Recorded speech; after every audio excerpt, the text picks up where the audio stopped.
Bom dia a todos.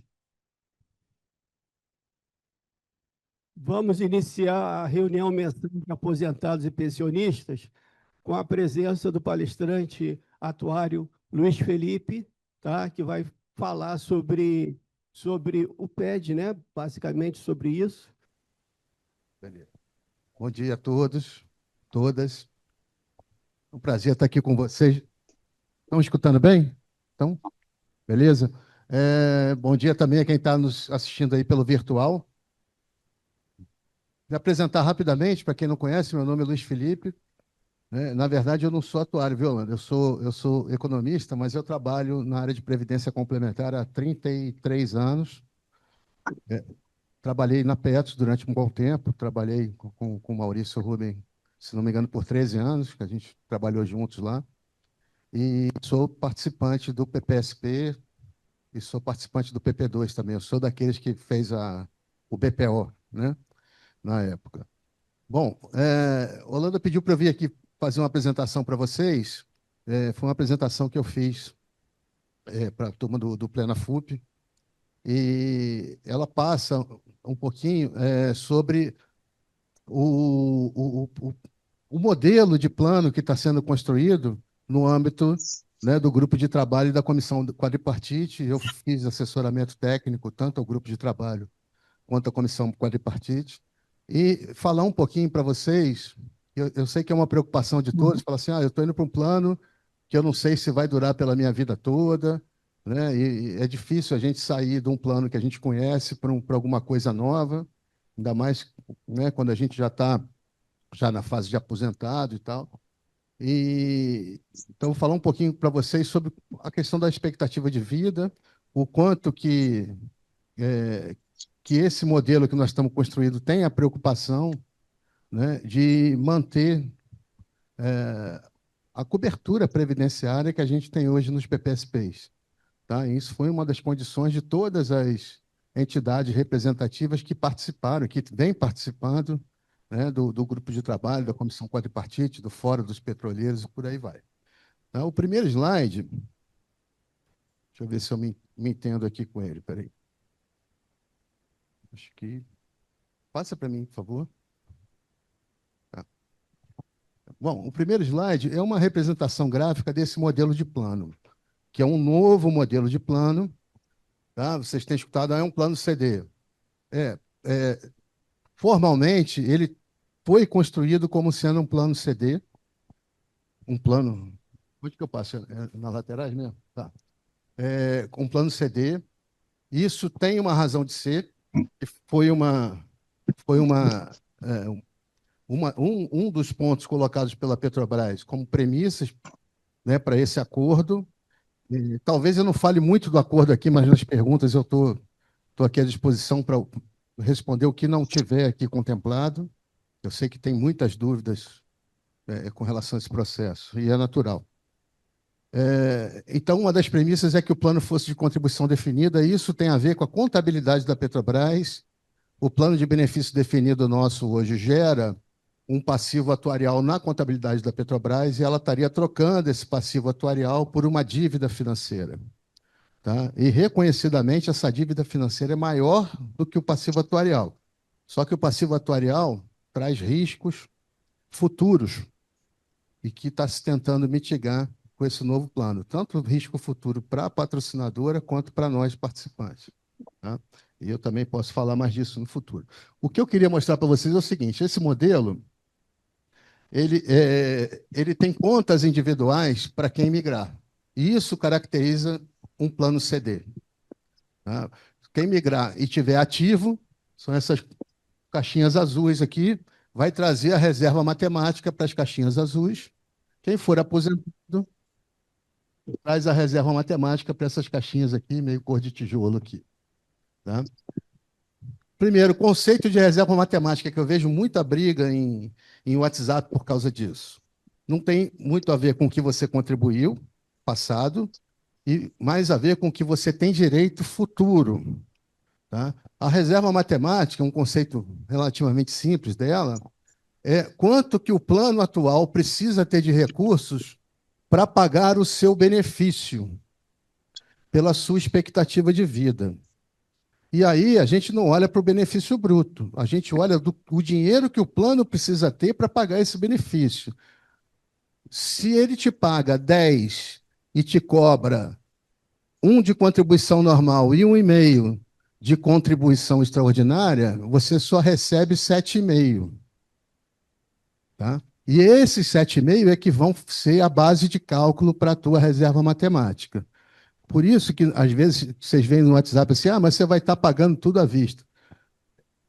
Na verdade, vai estar pagando as contribuições futuras à vista e vai estar recebendo os benefícios futuros à vista. Né? É o líquido disso, é um menos o outro. É o benefício futuro menos a contribuição futura. É isso que vai para a Caixa no novo plano. Tá? Contribuição da patrocinadora, vocês escutaram eu falar nela? Não, né? Ela vai colocar isso dentro do teu direito de reserva matemática. Porque o teu direito é o teu benefício menos a tua contribuição. A da patrocinadora ela vai ter que arcar. Tá? E você não pode deixar de pagar essa contribuição, porque senão você vai estar prejudicando a quem quer ficar no plano antigo, no plano atual. Então tem toda uma preocupação de não trazer prejuízo nem para quem fica e nem para quem vai. Tá? Então, nessa conta individual, vão entrar as reservas matemáticas que vocês têm direito, que nós temos direito, que eu sou participante também, mas, volta um pouquinho, mais acrescido do valor decorrente do acordo judicial que está sendo feito com a patrocinadora Petrobras. Tá? Esse acordo judicial, ela deu um valor inicial, né, de oferta, que é de 8,4 bilhões. 8,4 bilhões, para vocês terem uma ideia, paga em torno de 40% da nossa parcela do déficit. Tá? Então, nesse acordo, ela continuaria pagando a parcela do déficit dela e estaria colocando, além disso, 8,4 bilhões a mais. O que as entidades representativas, né, que compõem o fórum dizem é que isso ainda é pouco, né, e eu concordo com isso. Então, o momento que nós estamos agora é de tentar aumentar esse valor para que haja uma proposta que cubra uma parcela maior do nosso déficit ou, de preferência, o nosso déficit todo. Tá? Então, vamos lá. Você migra ativo, o assistido está na conta individual. O assistido já está ganhando, já está recebendo seus benefícios. Vocês vão ter uma ideia de valor de benefício nos próximos slides. E se, por acaso, acabar o recurso da conta individual, o plano tem no modelo dele uma caixa coletiva, um fundo coletivo, que trabalha exatamente como os PPSPs atuais. Tá?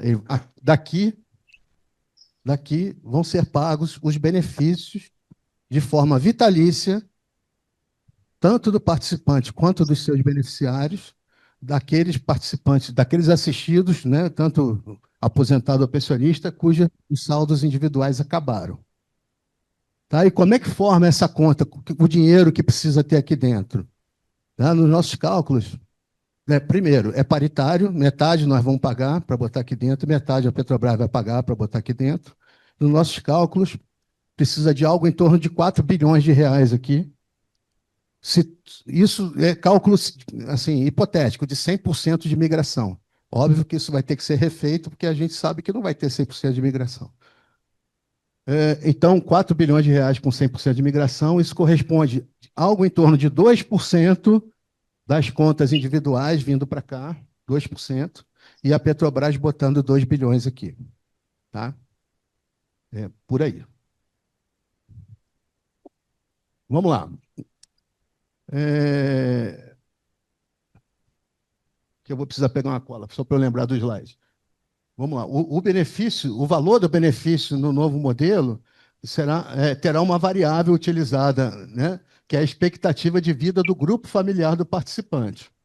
Quer dizer que esse benefício, que será pago com os recursos da conta individual, tem previsão para ser pago por toda a expectativa de vida do grupo familiar e não só pela expectativa de vida do aposentado. A turma compara muito com o plano do FUNPRESP, lá a conta é feita só para pagar o aposentado. Aqui, no nosso plano, é para garantir o benefício que a gente tem hoje no BPSP, tanto do aposentado quanto do pensionista. Então, quando a gente pega o volume da conta individual e calcula o valor do benefício, é para pagar pela expectativa de vida dentro da conta individual. Né? A expectativa é essa, que a conta individual absorva tanto a aposentadoria quanto a pensão. Né? Também é considerado no valor do benefício que haverá um retorno dos investimentos acima da inflação em percentual igual ao da meta atuarial. O que isso aqui quer dizer? Que quando a gente coloca o recurso, né, nas contas individuais, isso já acontece com o PPSP hoje, tá? Há uma expectativa de ganho financeiro além da inflação pelos investimentos, né, para remunerar esses recursos. E esse ganho além da inflação, né, que é uma taxa de juros de remuneração além da inflação, ela é considerada no valor do benefício. Então, se a gente considerasse apenas que ia ganhar a inflação, o benefício seria menor do que quando a gente considera que, sobre aqueles recursos, né, haverá um ganho excedente à inflação. E os títulos públicos que a Petros vem comprando nos últimos 2 anos, né, estão remunerando inflação mais, em média, aí 5,5%, alguma coisa assim ao ano. Tá? As taxas de juros utilizadas nos planos são até um pouco conservadoras com relação a isso, algo em torno de 4,5% ao ano, além da inflação.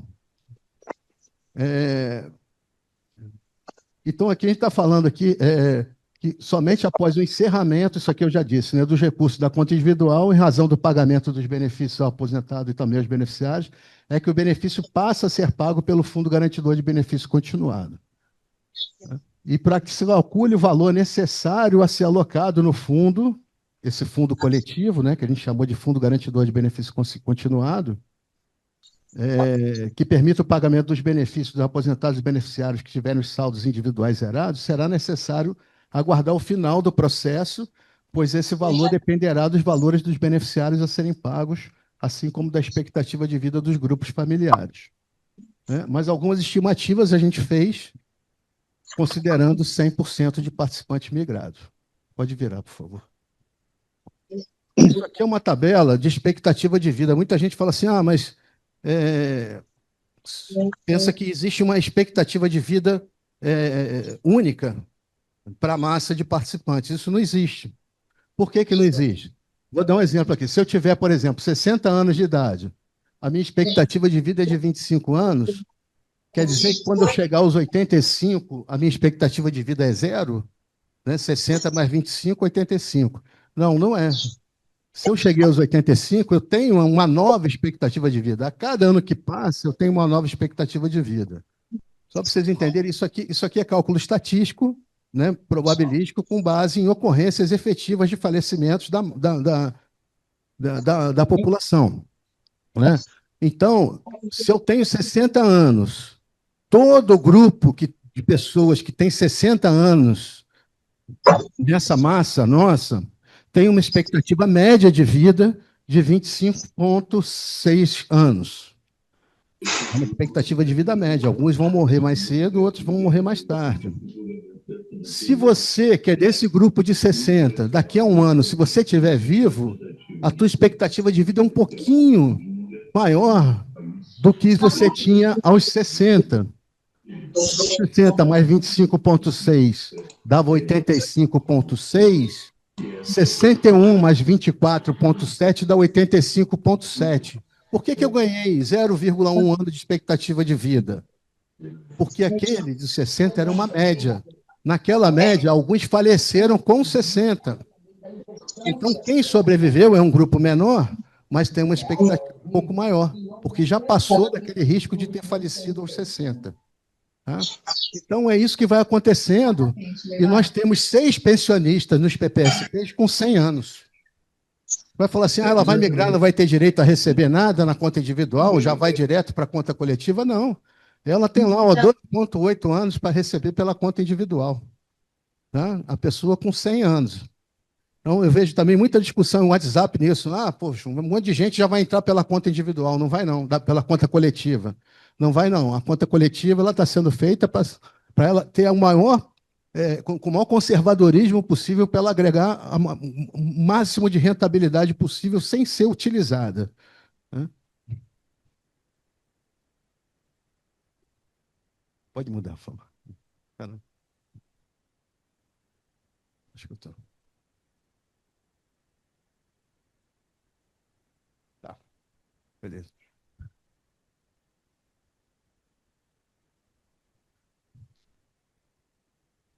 Bom, outra coisa que a gente tem que entender é que podem existir diferentes cenários econômicos futuros, né? E há uma expectativa de retorno das aplicações financeiras que eu já disse para vocês, que é a meta atuarial, né? Nesse novo modelo, o retorno dos investimentos com taxas acima da meta atuarial permitirão a utilização por mais tempo dos recursos das contas individuais. Por outro lado, caso o retorno dos investimentos seja inferior à meta atuarial, menor será o tempo que o benefício programado será pago pelas contas individuais. Deixa eu explicar isso para vocês. Quem optar por migrar, né, vai ter o seu benefício calculado no momento da migração, e esse benefício vai ter reajuste pelo IPCA enquanto ele estiver sendo pago, né, pela conta individual. Se por acaso a rentabilidade permitir, né, que se acumule recursos superiores àqueles necessários para pagar esse benefício com o reajuste pelo IPCA, esses recursos vão ficar sendo acumulados ali e vão estender a duração da conta individual. Tá? Ela vai durar por mais tempo porque ela vai ter mais recursos daquele recurso esperado quando a gente calculou o benefício. Então, se a gente calculou o benefício, né, com uma expectativa de que a rentabilidade seria 4,5% ao ano, mais a inflação, e você tem uma rentabilidade de 5% ao ano mais a inflação, vai ter um acúmulo de recursos na tua conta individual que vai permitir usar ela por mais tempo. Tá? E aí você também está guardando recurso lá na conta coletiva. Por outro lado, se a rentabilidade for inferior àquela que está prevista, né, você tem um efeito reverso. Você passa a utilizar a tua conta individual com uma maior velocidade, porque não está tendo a reposição da rentabilidade lá dentro, e aí você vai passar a utilizar o fundo, né, coletivo mais rápido, né? Então, por isso, é importante simulações para que a gente possa apurar um valor de aporte no fundo com algum conservadorismo, reduzindo o risco de insuficiência A futura. reunião está perto. Hum.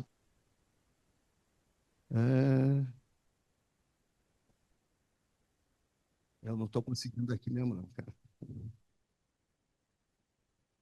Então, agora foi. Foi 2 vezes.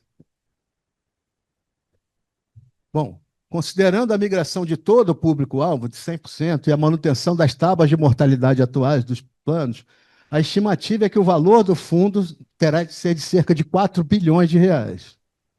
Esse valor, como é que ele foi calculado? Existe uma tábua atuarial denominada tábua geracional. Ela considera, né, um incremento na expectativa de vida todo ano. E existe a tábua estática que é utilizada no plano. Então, a gente fez o exercício, né, de calcular qual seria a reserva matemática de todo mundo, se todo mundo migrasse, com a tábua atual do plano e com uma tábua geracional, considerando um aumento na expectativa de vida de todos. E isso deu algo em torno de 4 bilhões de reais. Tá? E para sabermos se esse valor é suficiente para sustentar os eventuais benefícios que precisarem ser pagos pelo fundo, foram feitas simulações, tanto de aumento na expectativa de vida, quanto de variações nos percentuais de retorno dos investimentos. Então, a gente fez um exercício considerando as tábuas vigentes atuais, uma tábua que eleva em 6% a expectativa de vida, uma tábua que eleva em 10% a expectativa de vida, e cruzamos isso numa matriz com a rentabilidade pela meta atuarial, uma rentabilidade 3% acima da meta atuarial e uma rentabilidade 3% abaixo da meta atuarial. quando a gente faz esses estudos de rentabilidade, é todo ano acontecendo uma rentabilidade 3% acima ou todo ano 3% abaixo. Isso é difícil também de acontecer, isso são extremos, porque normalmente você tem um ano bom, um ano ruim, e aí você vai alternando, mas o nosso exercício foi de extremos mesmo. E aí, essa matriz aqui reflete o seguinte: olha, se nós tivermos a manutenção das tábuas vigentes Perfeito. e uma redução de 3% na rentabilidade, 3% menor do que a meta atuarial, nós vamos ter ainda um excedente de 2,5 bi no fundo. Se nós mantivermos as tábuas vigentes com a meta vigente ou com um percentual de rentabilidade 3% acima da meta, esse fundo se mantém perene. Tá? Com 4 bi, vai se mantendo perene. Porque, na média, as pessoas vão morrer naquela idade estimada e as rentabilidades vão sustentar o fundo. Né? Se for uma tábua que incrementou 6% a expectativa de vida, né, já começa a utilizar mais o fundo. E se for uma tábua que, mas mesmo assim ainda sobra, tá? E uma tábua que aumente em 10% a expectativa de vida e que, conjugado com uma rentabilidade 3% inferior à meta, vai ter um déficit nesse fundo. E esse foi o caso extremo em que a gente viu que esse fundo pode dar um déficit, acontecendo essas duas coisas, aumentando muito a expectativa de vida e com uma rentabilidade inferior àquela programada. Tá? E o que acontece se tiver um déficit nesse fundo lá na frente? Tá? Mesma coisa que acontece no PPSP. Esse fundo pode ter déficit e pago paritário entre patrocinadores e participantes assistidos. Tá? Então, aqui é para deixar claro de que assim não é algo que não possa acontecer. Em alguns extremos pode acontecer. Tá?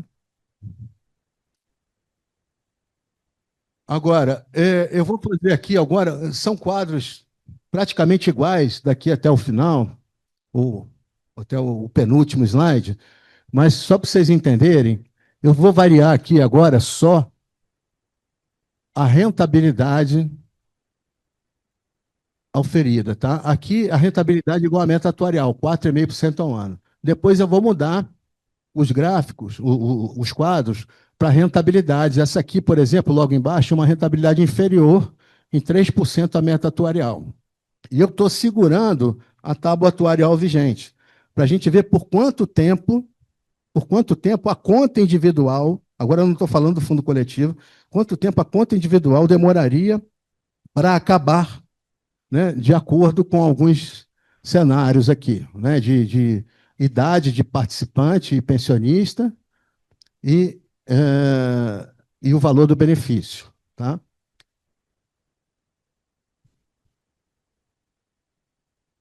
Vamos lá. Rentabilidade igual à meta atuarial. Um participante com 60 anos de idade, expectativa de vida de 25,6, com uma pensionista de 57 anos de idade, e ela tem uma expectativa de vida de 28,32, um benefício bruto de 15 mil, né? O benefício líquido do BD é de 10.764, e aí é esse 10.764 que vai ser usado para fazer o cálculo da reserva matemática.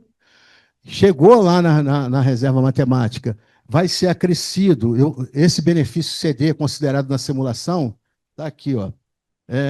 Desculpa, eu não mostrei aqui. É um benefício que é composto pela reserva matemática vinda desses 10.764 e mais o aporte que já está oferecido pela Petrobras, que cobre 40% da nossa contribuição extraordinária. Então, você passaria de um líquido hoje de 10.764 para 11.952 no novo plano. Tá? Nesse exemplo aqui, teria um acréscimo aqui de R$ 1.200 no benefício. Se o participante, né, se ele continuar vivendo até o final da conta individual, né, essa conta dura por 35 anos. Mas se ele falecer nessa expectativa de vida aqui de 25 anos, aí eu começo a pagar um benefício para pensionista, que ele é menor do que o do participante. O da pensionista, nesse novo modelo, é igualzinho ao do PPSP, 60%, 50% mais 10, né? 60 para um beneficiário, 70 para dois, por aí vai. Por que que aumenta tanto isso aqui com relação a isso aqui? Porque quando a gente faz, né, a interpolação das expectativas de vida do participante e da pensionista, né, há estatisticamente a chance de um deles, né, quando a gente joga a probabilidade para duas pessoas conjuntas estarem vivendo depois de um tempo, a probabilidade deles viverem mais aumenta. Né? Isso na estatística a gente considera, então, a conjugação da probabilidade de um dos dois estar vivo ao final da expectativa de vida. E isso aumenta a expectativa de vida do conjunto. Tá? Então, com a meta atuarial, a conta individual aqui duraria até 45 anos se, né, a rentabilidade fosse igual à meta atuarial. No caso aqui de um participante de 70 anos com a pensionista de 65, né, a conta poderia variar aqui entre 25 e 33 anos. Um participante com 80 anos e uma pensionista de 72, a conta individual iria variar entre 17 e 25 anos. Isso mantida a rentabilidade pela meta atuarial. Tá? Agora, se a gente diminuir a rentabilidade, esses números também diminuem. Esses números diminuem. Então, a rentabilidade 3% inferior à meta atuarial por todo o período, né, que seria uma rentabilidade de 4,36 em vez de 4,5, né, reduziria. Esse primeiro caso aqui do participante com 60 anos para 57, reduziria de 35 para 33 anos aqui e de 45 para 41 anos aqui, quando conjugado com a pensionista. Tá? Vou mostrar um caso extremo, depois eu tenho um quadro que compara isso tudo. Aqui, olha, com uma rentabilidade superior em 3% à meta atuarial, em vez de redução de 3, aumento de 3. Então, indo para 4,63. Esses tempos de duração da conta individual aumentam. Né? Aquele, por exemplo, aqui de 80 anos, de 72, que aqui tinha 17 anos, agora vai para 23, desculpa, para 18,23. Né? E aqui que era, se não me engano, 25, vai para 26,46. Tá? Então, a gente tem aqui um quadro, resumo, duração da conta individual, né? Com taxas que vão desde 8% abaixo da meta atuarial até 8% acima da meta atuarial. Tá? E a gente vê que a duração, né, prevista da conta individual, ela é bastante grande em termos de tempo e permite que o fundo garantidor consiga acumular bastante rentabilidade para poder pagar os benefícios que, eventualmente, ele precisar pagar lá na frente. Então, eu estou mostrando aqui porque a gente teve todo um cuidado para fazer um modelo super conservador e que pague benefícios talvez não maiores do que aqueles que a gente contratou no PPSP, mas com certeza maiores do que esses que nós estamos recebendo do PPSP, se a gente considerar a contribuição extraordinária. Tá?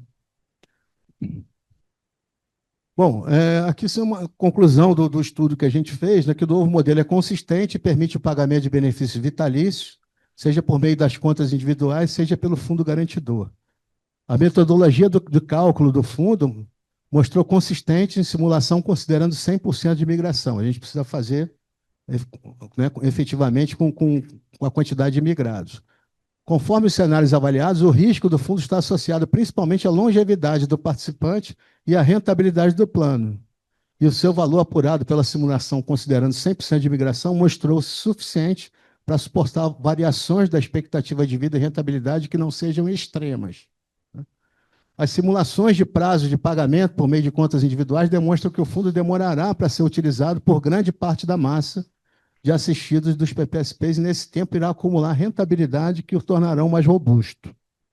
Caso a Petro mantenha o programa de imunização, eu não falei sobre isso, mas posso falar, há grande chance de rentabilidade ser superior àquelas simuladas nessa apresentação. permitindo maior acúmulo de recursos do FGBC. E caso os recursos do fundo se mostrem mais do que suficientes para cobrir os riscos, haverá dispositivo normatizando a distribuição de valores excedentes. Essa questão da imunização aqui, não sei se todos estão acostumados com esse termo, mas é um termo que a Petros vem usando já para os PPSPs, né, de ter no portfólio dos investimentos, né, uma parte bastante significativa de títulos públicos que remunerem acima da meta atuarial. Então, é um trabalho que vem feito há 2 anos e pouco pela Petros, e hoje os PPSPs têm algo em torno aí de 88% do patrimônio investido nesses títulos. Tá? Os outros 12% que sobram, alguma coisa em empréstimo, imóveis e rendimentos variáveis, renda variável de ações ou alguns FIPs que ainda tem lá dentro da Petros. Tá? E isso, né, se a Petros conseguir, a gente tem que considerar que a gente tem uma boa parte aqui de aposentados, acho que aqui todos são, mas o plano tem algo em torno de 95%, 96% de aposentados. A gente já conhece essa massa, né? Então, dependendo da quantidade migrada e da quantidade migrada desses títulos para o novo plano, assim, tem condições de, por um bom tempo, a Petros ter rentabilidades superiores ao indicado pela meta atuarial, e aí esse plano fazer um colchão maior naquele fundo. Tá? E esse último detalhe aqui é o seguinte: se por acaso isso for verdade, a gente sabe que se ele der déficit, vai ser paritária a cobertura entre participantes e patrocinadores. Se por acaso o inverso for verdade, se ele der superávit, a gente também tem que ter um dispositivo para remunerar, né, as pessoas que estão no plano. Porque não adianta esse fundo também ficar gigante e não ter para quem pagar lá na frente. Né? Então, a gente vai ter que construir um dispositivo para isso também, que não está construído. Tá? Então, pessoal, eu vou ficar por aqui, mas eu estou aberto aqui para perguntas sobre o que eu falei e sobre outras dúvidas que, porventura, existam, né, com relação a esse processo. Ô, pessoal, vamos lá. Vou ver se eu consigo fazer por ordem aqui. Primeiro, as perguntas do Marcelo Ribeiro. Marcelo, você tocou num ponto que eu achei assim, importante da gente esclarecer aqui. Você falou assim, o investimento a gente olha, né, 3 vértices ali, o risco, o prazo, né, e a remuneração. Então, o que eu queria dizer para vocês é que isso tem muito a ver com a tal da imunização, né, do patrimônio da Petros, com aquilo que eu falei, que os planos de PPSP estão com algo em torno de 88% do patrimônio comprados em títulos públicos que remuneram acima da necessidade, né, para manter os benefícios, que é a meta atuarial. E aí tem um ponto aqui, porque isso fala de risco, né, que título público tem pouco risco, fala de remuneração, mas não fala de prazo. Então, a Petros tem feito também um trabalho que eles chamam de... É um estudo chamado ALM, é uma sigla em inglês, mas que traduzindo é o casamento entre o ativo e o passivo, entre o patrimônio e a obrigação do plano em pagar benefício. Então, esses títulos estão sendo comprados com datas de vencimento diferentes para que eles possam, quando vendidos, estarem remunerando os benefícios. Tá? Então, isso é importante. Com relação à tua pergunta mesmo no final, que se migrar, se tiver necessidade de contribuir, o que, que vai acontecer? Né? Assim, aonde que pode haver uma necessidade de contribuir nesse novo plano, nesse novo modelo? Né? Somente se tiver insuficiência de recursos na conta coletiva. Tá? E ali está garantido no modelo, já está pactuado com a Petrobras, que é paritário. Tá? Por que somente lá?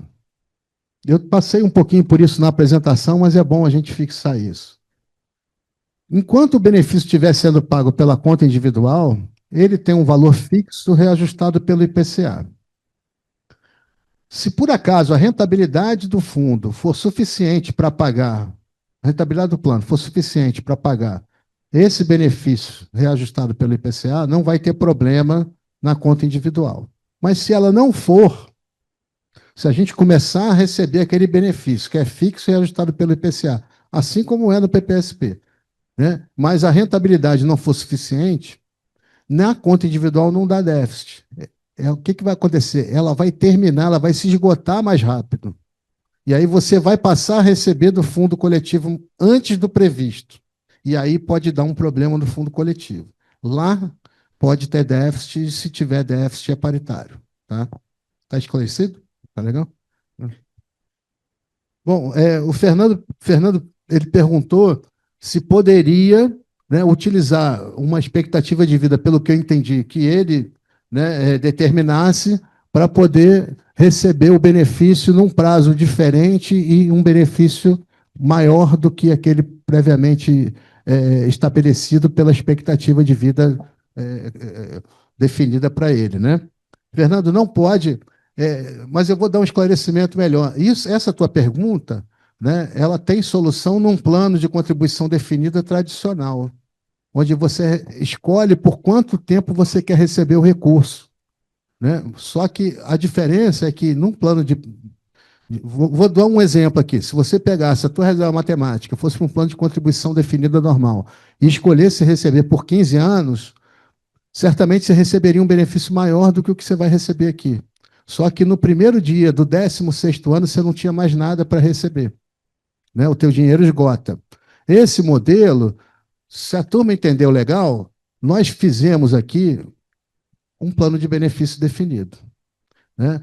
Ele não tem mutualismo nas contas individuais? Não tem, mas ele no todo ele tem um mutualismo, vamos dizer assim, virtual, né, onde nós estamos usando a expectativa de vida de média para todo mundo, para que todo mundo, né, tenha as mesmas condições para chegar na conta coletiva.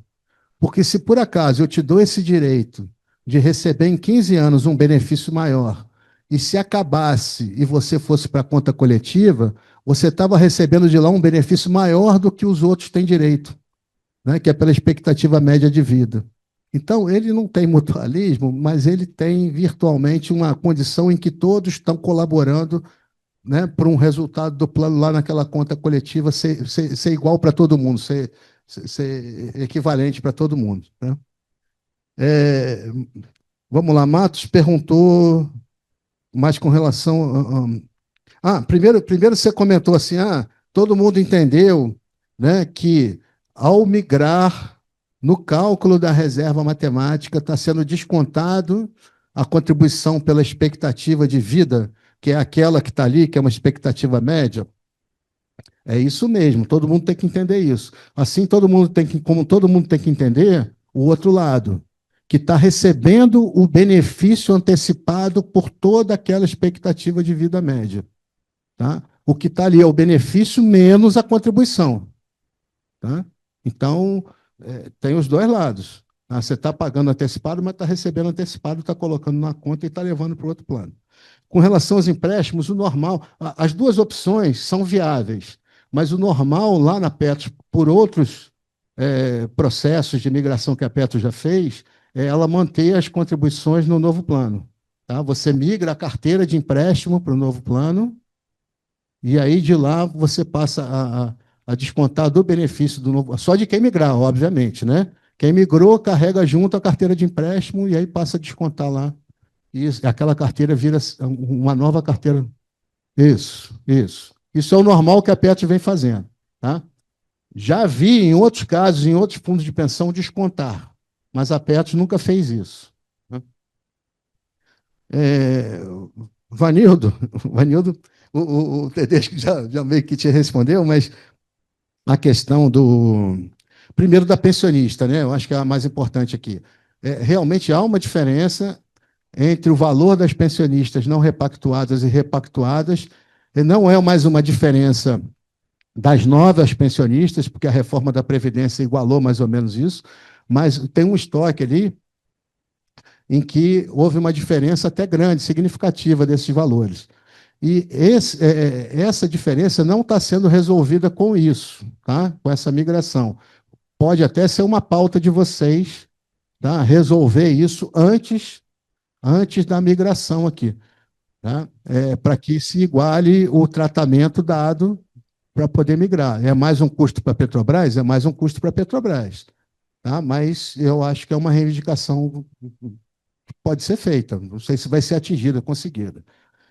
Com relação à expectativa de vida, né? A gente realmente não sabe. O Tedesco já deu uma explicação super bacana aqui, de que é uma expectativa de vida média baseada, né, em observação de eventos reais. Então, a gente vai comparando o que efetivamente acontece com o público Petros, né, e comparando com determinadas tábuas de mortalidade e encaixando na que está mais aderente. Né? Queria complementar aqui, Tedesco, assim, você falou um troço super bacana da questão da Covid, né? A gente teve efetivamente um aumento na mortalidade naquele período, só que a gente não sabia o que aconteceria, porque quando a gente fala de expectativa de vida, é dos que estão vivos. Né? Obviamente, você expurgou, a Petros expurgou e todos os fundos de pensão fizeram isso. Quem tinha certidão de óbito, né, com Covid, expurgava para fazer a média, para fazer a comparação com as tábuas, né? E a gente não sabia o que aconteceria com quem ficasse vivo, se a expectativa de vida ia mudar, se a Covid ia deixar alguma sequela. Né? Então, se esperou um tempo para se fazer alguma avaliação. E aí a conclusão que os fundos de pensão estão chegando é que a Covid acabou, né, acometendo quem tinha alguma debilidade e quem puxava a média para baixo. Né? Os fundos de pensão, os maiores fundos de pensão do país, quase todos ajustaram as tábuas, aumentando um pouco a expectativa de vida agora em 2024, porque as pessoas passaram a viver um pouco mais depois da Covid. Né? A Petros mesmo aumentou em 2% a expectativa de vida. Então, só para vocês terem uma ideia, que isso é acompanhado, né? Assim, o efeito Covid, a turma está achando que foi o inverso do que a gente pensava, que ele não deixou sequelas, sim, ele acabou acometendo quem estava mais debilitado e quem sobreviveu eram aquelas pessoas mais fortes. Então, estão vivendo um pouquinho mais. Né? É...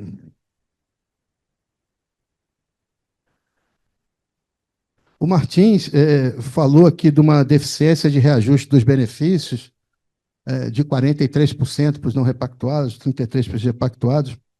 Eu, sinceramente, não sei, eu não tenho essa informação, não tenho esses dados. Né?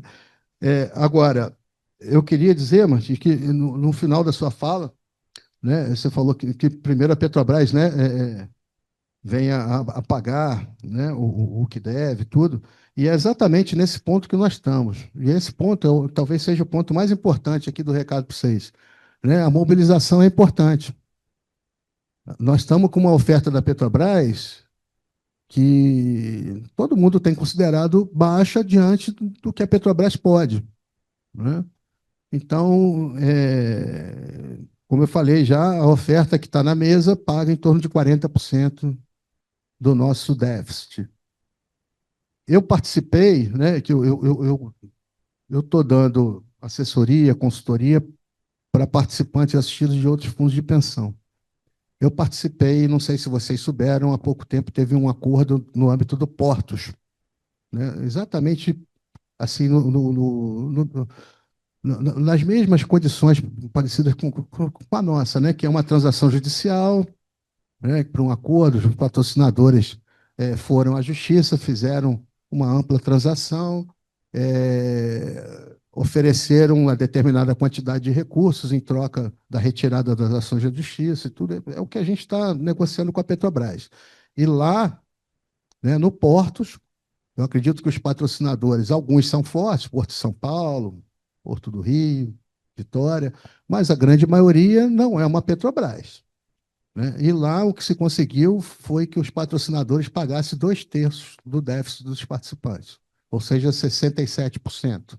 Então é um número para vocês terem na cabeça aí de uma negociação que deve ter 2 meses. né? Então, já é alguma coisa superior aí ao que a Petrobras vem oferecendo, né? Oi? Superior. Isso, 14 para 15. Isso aí. E Tedesco, que eu vou dizer um negócio para você. A negociação com a Petrobras passa também pela quantidade de migrados. Porque se a Petrobras fala que vai botar 15 e migrar 70%, ela não vai botar 15, ela vai botar 10,5. Entendeu? Então, tem que ter isso na cabeça, porque a gente sabe que uma migração de 100% é impossível, né? E acho que 70% é até um bom número, 75% foi, né? Acho que é por aí. Então, a gente tem que saber que a Petrobras, quando negociar alguma coisa com a gente, ela não vai pagar aquilo tudo, não. Então, isso tem que usar também na negociação, né? É,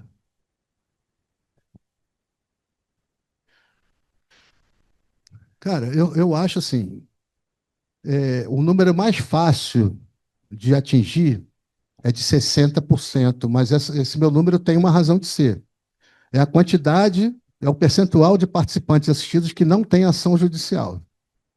Porque como para você fazer a migração, você vai ter que abrir mão de ação judicial, né? Ou você vai ser convencido de que o teu ganho no benefício, né, é suficiente para você abrir mão da ação judicial, ou você não abre mão da ação judicial.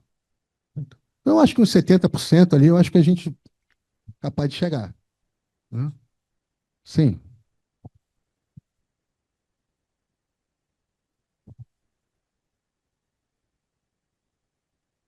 Vai tudo para um bolo só.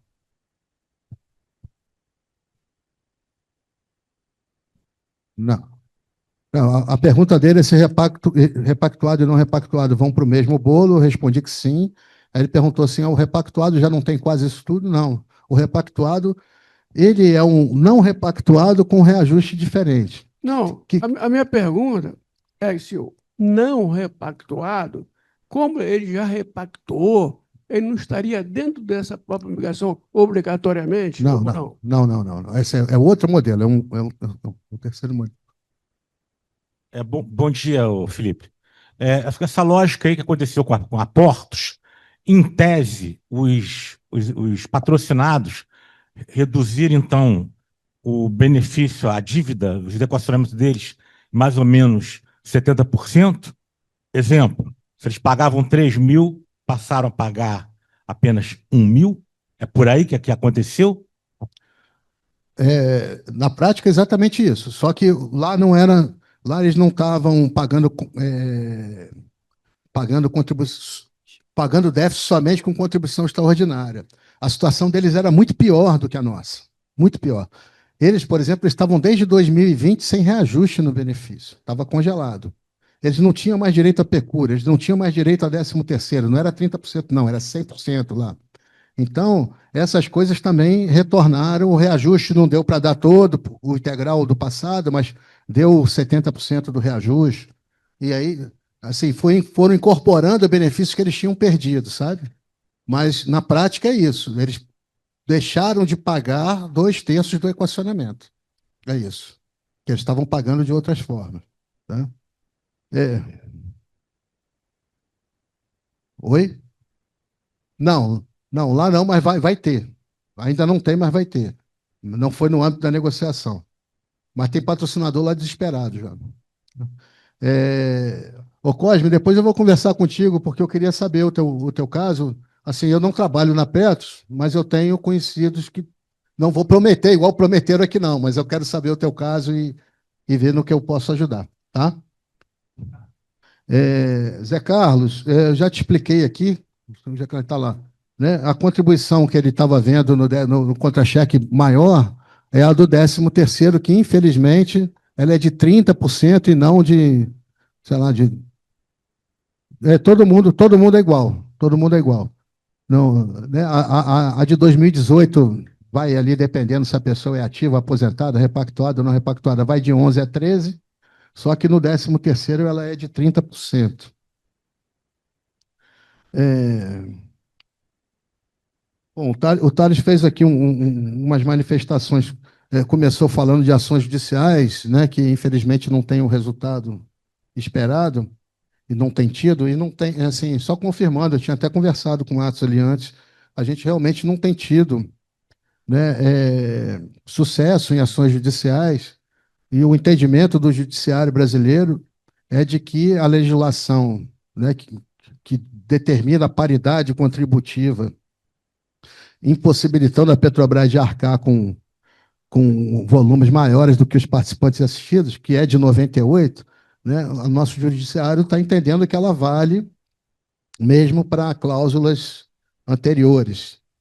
Então, a gente não tem tido esse sucesso, e a saída que tem sido encontrada realmente é um acordo. É um acordo para a Petrobras. A Petrobras, hoje, mesmo que quisesse, de acordo com o entendimento do Judiciário, de acordo com o entendimento do TCU, mesmo que ela quisesse, ela não poderia colocar recursos sem que houvesse alguma contrapartida que fosse benéfica a ela, a Petrobras. Tá? Então, algumas dessas contrapartidas estão nesse modelo aqui. Tá? E Milton, o presidente da Petro esteve aqui, eu não sei o que ele prometeu, mas eu acredito até que tenha sido o presidente interino, né? Porque já tenho. Mas ele hoje é o diretor de benefícios, de seguridade, então pode cobrar dele. Obrigado.